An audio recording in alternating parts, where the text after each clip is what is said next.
important for me to get healthy. Obviously, I think I was looking forward to competing in the World Championships. Always nice representing your country, but something that probably going to be, a few weeks, and probably just smarter to get healthy for next season, make sure I'm ready to go.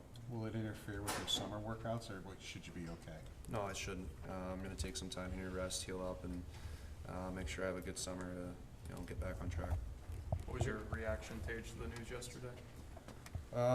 Yeah, obviously disappointing.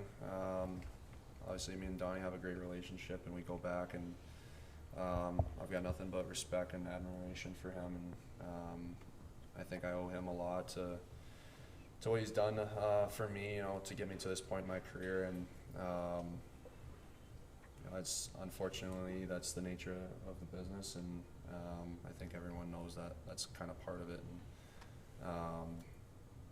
it is what it is. It's sad to see him go, but I know he's gonna have success otherwise. How did he make? I mean, we all know he moved to his son, and then he gave him more opportunity. But in your own words, how did he, really get the best out of you? I think the biggest thing was him just believing in me, giving me opportunity. I think,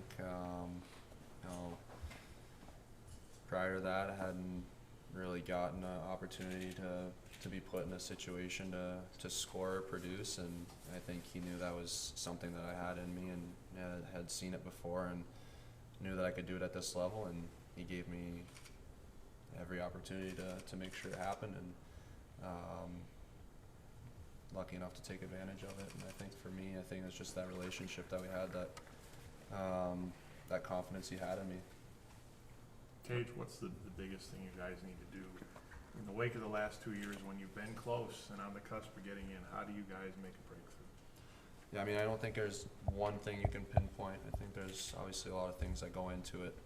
But I think if you're looking at, probably two things that need to be corrected is accountability. I know that word gets thrown around a lot. And I think for me, accountability is consequences and actions. If you're not doing the right things on the ice, there needs to be repercussions, whether it's being benched or in the press box. If you're not playing winning hockey, and I think consistency is the other thing. I think at times you could see that we were a great team, and other times we were too casual.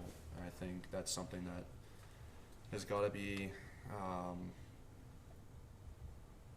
instilled in us, and that kind of goes back to the accountability thing as well. With the consistency, it's us in here in the room holding each other accountable if there's someone not playing the way they need to, and obviously needs to come from up top too, and that's something I don't think we had enough of this year. What would you like to see from the next coach of this team? I think two of those things that I mentioned. I think accountability.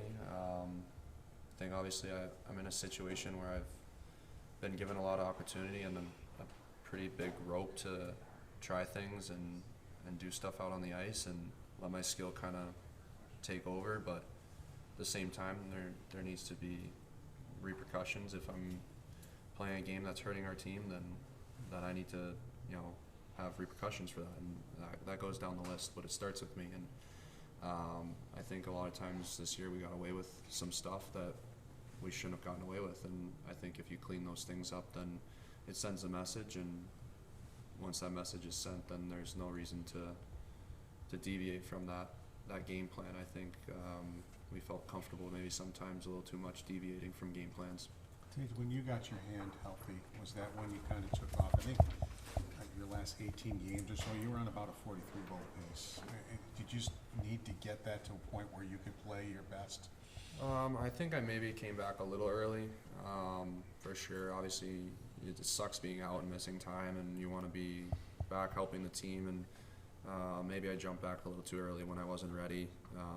I knew it was going to take me a little bit to get back to myself, and it's unfortunate that happened, and I would have liked to get to my game a lot quicker than that.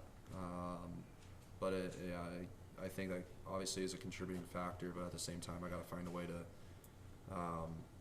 impact the game if pucks aren't going in, and for me that's being physical, being good defensively. There's plenty of ways that I can contribute. But yeah, for sure, that's something that I was battling, and obviously feeling good now. So.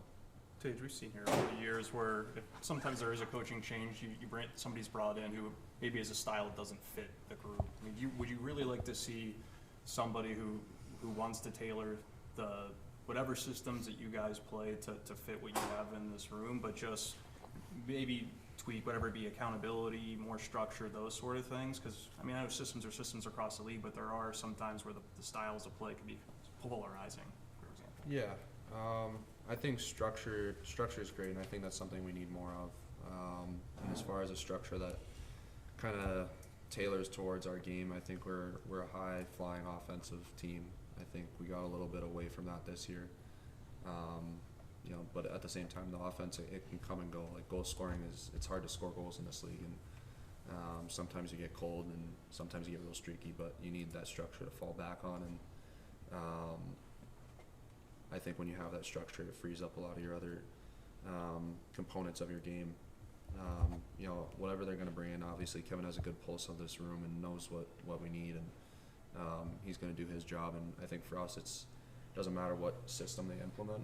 It's just making sure that everyone on the ice is committed to that system and that structure. And I think this year we didn't really have enough structure, so there was nothing really to kind of point to. But I think whatever is implemented, as long as everyone in the room is committed to it, then you have something to point to and, you know, correct if you stray from it. As you've said, accountability is a buzzword that's being thrown around a lot, and you referenced benching or time in the press box. That can come from a coach, but what does player accountability look like going into this off season before a new coach is installed? I think in our room we have a really tight locker room, guys that are very close with each other, bonds that are very, very tight, and I think that's pretty special. That's not something that a lot of teams can say. But at the same time, when you have those bonds, you don't want to upset or ruffle any feathers. And I think we need to be okay with calling guys out if they're not. Obviously, it's coming from a place of love and that underlying belief that you know they have better, and you just want to see the team succeed, and you want better from them and better for them. And I think everyone in here understands that, and that's something that we got to be okay with doing. And like you said, with sometimes a rope too long or no structure, it's hard to point to something like that. But, you know, one thing Granato did bring is a sense of confidence and freedom for you guys to find your game. So how do you retain that and internalize that confidence going forward when maybe you've got a different presence on the bench? Well, I think something that Donnie has given us is that confidence in ourselves individually. I think you look around the room, there's a lot of young guys in here, a lot of skill, and guys that have grown their game since he's been here, and I think that's a big reason because of the way that we played. And I think we're at a point now where that confidence isn't an issue. I think everyone in here believes in themselves and knows what they're capable of, where they can get to in their career. And I think now that you have that belief and that internal awareness of your game, I think now there is that accountability factor that you need to have something tangible you can point to and say, hey, you weren't doing this, and there needs to be discipline if you're not. And I think that's something hopefully that we'll have moving forward, and I think we will. And you know, if not, that's something that the guys in this room need to make sure that we have. Is it important for this team now to get younger? And you know, I know Kevin said he wants experience behind the bench. Do you think that maybe it would help to have some more experience in the lineup as well? Well, I think we definitely have a young team. I definitely don't think having some veteran guys would hurt. But like I said, he's going to do what he does, and our job's to get on the ice and play. And whatever roster or lineup that he puts together, that's his job. Our job is to go out and compete. And I think whatever structure, whatever message you want to send to the team, at the end of the day, you're playing hockey and you're lining up against 5 other guys. And it comes down to how bad do you want to win this battle, how bad do you want to win this game. And that's kind of what it's all about. I mean, you can point to a lot of other things, but at the end of the day, it turns to the guys in the room and myself looking in the mirror, and this year wasn't good enough, and I have to be way better, and I think there's a lot of other guys in this room that need to be way better. When you look at Washington sneaking into the last spot, a team you beat twice this month. I mean, how much of a lost opportunity does this whole season feel like? Yeah, it's frustrating. I think that's why we're here in this position, is because going back to the inconsistency. And I think for me, the biggest thing is you see how long of a season is and how much can change over the course of the season. I think for us, a lot of the frustration maybe we let come from outside noise. I mean, I think we're at certain points in the season where we're being counted out and there's 60 games left. It's a long season. A lot can change as you see it comes down to the wire. And I think we got to just do our best to block out that noise and just focus internally on the room and not really let any of that get to us, because at the end of the day, it is a long season and a lot can change, especially the last 5-10 games. Is that something that should push an athlete, though? I mean, like you say, to hear the outside noise count you out. I mean, is that something that should push a pro athlete to ignore and just work harder? I mean, my belief is negativity breeds negativity. I think outside noise does nothing good.